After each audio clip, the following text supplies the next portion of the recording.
ምን ነው ዛሬ ቀኑ 21 ነው እንዴ? አዎ ምን ነው ደነገጥሽ? ቆይ ምንም ትዝ የሚልሽ ነገር የለም? የለም ምንድነው? ሄመን ፍቅረኛሽ ሚኮ ዛሬ ነው ከእስር ቤት የሚፈታው።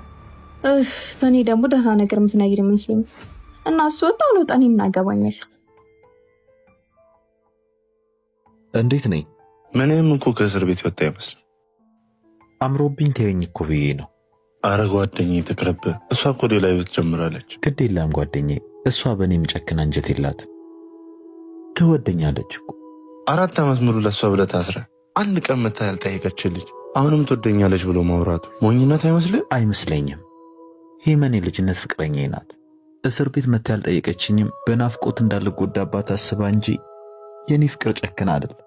ይኸውልሽ ውባ፣ እርግጥ ነው ሚኮ ለኔ ብሎ ነው የታሰረው። ያ ማለት ግን እሱ ሲታሰር የኔ ፍላጎት አብሮ ይታሰራል ማለት አይደለም። ማለት አልገባኝም። ውባ፣ አንድ ነገርኩሽ ነገር አለ። ምንድነው? እኔ በጣም የምወደው ፍቅረኛ አለኝ። ምን? ቀልድሽም መሆን አለበት። በዚህ እንደማልቀልድ ታውቂያለሽ። ቆይ ሚኮስ? ነገርኩሽ እኮ እኔ ስለሱ አይመለከተኝም። እኔን መቶ ማግኘቱ ስለማይቀር የዛኔ እውነታውን ነግረዋለሁ። ቆይ ምን ሆነሃል? አይ ምንም።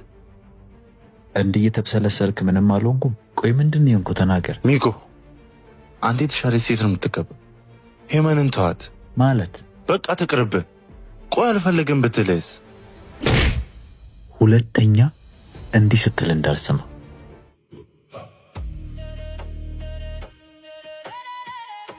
ለአንተ ባሰብ ሂድ ራስ። ግን ለምንድን ነው ያን ሁሉ ጊዜ መተሽ ያልጠየቅሽኝ? አይ ይሄ ይቅር ይከፋታል። የኔ ፍቅር 4 ዓመት ሙሉ መተሽ ያልጠየቅሽኝ እኔ በናፍቆትሽ እንዳልጎዳብሽ ነው አይደል? ይህ ልጅ አበደ ማለት ነው።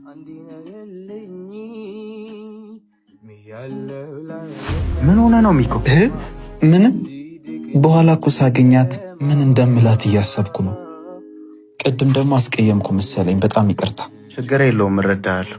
አመሰግናለሁ ጓደኛዬ። እኔ የምልህ እሺ፣ እዚህ መንገድ ላይ ምን ይሰራል? እዚህ አካባቢ ስራ እንደምሰራ ነግረውኛል እና ከስራ ስትወጣ ላወራት አስቤ ነው። ማንን? ሄመንን ነው?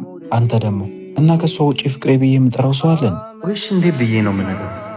የእሷን ስልክ ከሌቦች ለማስመለስ ብለህ ታስረህ፣ እሷ ግን ከነመፈጠር ረስታ ሌላ ፍቅረኛ ያለች ብዬ እሺ እንዴት ብዬ ልንገረው? እንዲህ አንድ ነገር ማድረግ አለብን፣ ካለዚያማ ጓደኛህን ታጥባለህ። ሰውዬ ምንድን ነው የምትብሰለሰለው? አይ ምንም። ቆይ መጣሁ አንዴ። ሄሎ ባ እንዴ ልደውልልህ ነው የደወልከው? ሚኮ በሰላም ተፈታ? አዎ ተፈቷል። ወይኔ በፈጣሪ ስም። እሺ ምን ልናደርግ ነው ደግሞ? ሄመን ሌላ ፍቅረኛ ይዛለች። ያን የሚያኮነ ደግሞ ትልቅ ችግር ይፈጠራል። አውቃለሁ። እኔም ለዛ ነው የደወልኩት። ምንድነው? አንሄድም እንዴ? መጣው። እሺ ምን ብናደርግ ይሻላል? ሚኮ እሷን ከስራ ስትወጣ አገኛታለሁ ብሎ ታሰፈር ይጠብቃት። እባክሽ የሆነ ሰበብ ፍጠሪና መንገድ እንድትቀይር አድርገን። ወይኔ ጉዴ! አሁን እኮ በዛ ልንመጣ ነው። ጓደኛዬ 4 ዓመት ሙሉ ለእሷ ብሎ የተሰቃየው ስቃይ ይበቃዋል። እሺ እንዲህ በቃ እደውልልሃለሁ። እሺ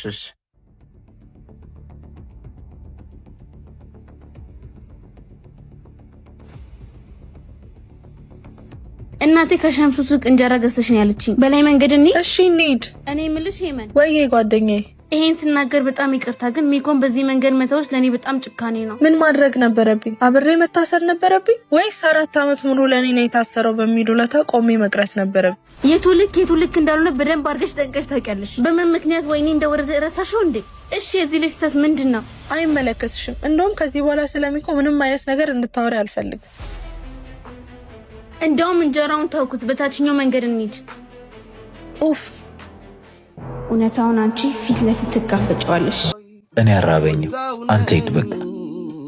እኔን የራበኝ ምግብ አይደለም። ይሻላል። እሺ በቃ በኋላ ደውልልኝ።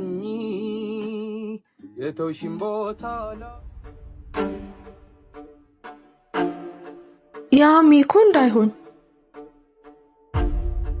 አዎ እሱ ነው። ምን ነው ፈራሽ እንዴ? ለምንድን የምፈራው? ካልፈራሽ ሂጂና አውሪዋ። ምንድነው ማወራው? ለኔ ሁሌ የምትነግረኝ ነዋ። የኔ ፍቅር ሚኮ ታስረ መጥቼ አልጠየቅኩ። በመታሰር በጣም ደስተኛ ስለሆንኩና ሌላ ፍቅረኛ ስለያዝኩ ነው ብለሽ ነዋ። እኔ ማመን አልችልም። የኔ ፍቅር መጣሽ። በጣም ናፍቀሽኝ ነበር። ድንገት መጥቼ አስደነገጥኩሽ አይደል? አይ አልደነገጥኩም። አትዋሺ፣ ፊትሽ እኮ ያሳብቅብሻል፣ ደግሞ አምሮብሻል። ይኸውልህ ሚኮ እኔ አንቺ ናፍቄሻለሁ። አይደለም ቀልዱን ተይውና ለምንድን ነው ግን ያን ሁሉ ጊዜ ልጠይቀኝ ያልመጣሽው? መምጣት አስፈላጊ ሆኖ ስላልታየኝ። ቆይ እንዴት ነው የምትናገሪ? በመፈታቴ ደስተኛ ሆንሽ መስሎኝ። ይኸውልህ ሚኮ ሄመን ልታገባ ነው። ከልጁ ጋርም ፍቅር የጀመረችው አንተ ከመታሰር በፊት ነው። ምን? እናንተ ሰዎች እኔ ፕራንክ ምናምን የሚባል ነገር ደስ አይለኝም። አትቀልዱ እንጂ። እየቀለደች አይደለም። ከአንድ ወር በኋላ ሰርገኝ።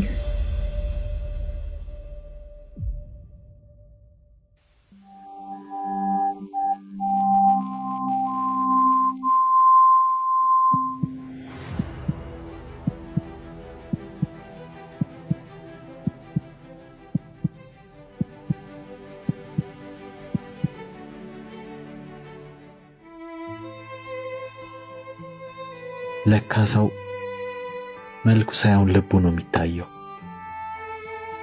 በዚህ በአማረው ፊትሽ ውስጥ እንደዚህ አይነት ጉድፍ ልብ ይኖራል ብሎ ማን አሰበ?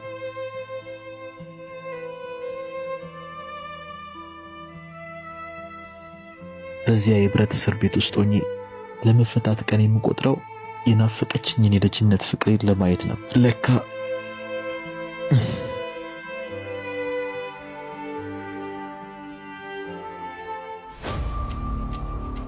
ለካ ሰው መልኩ ሳይሆን። እና አንቺ ወዴት ነሽ? አንቺ የሌለሽበት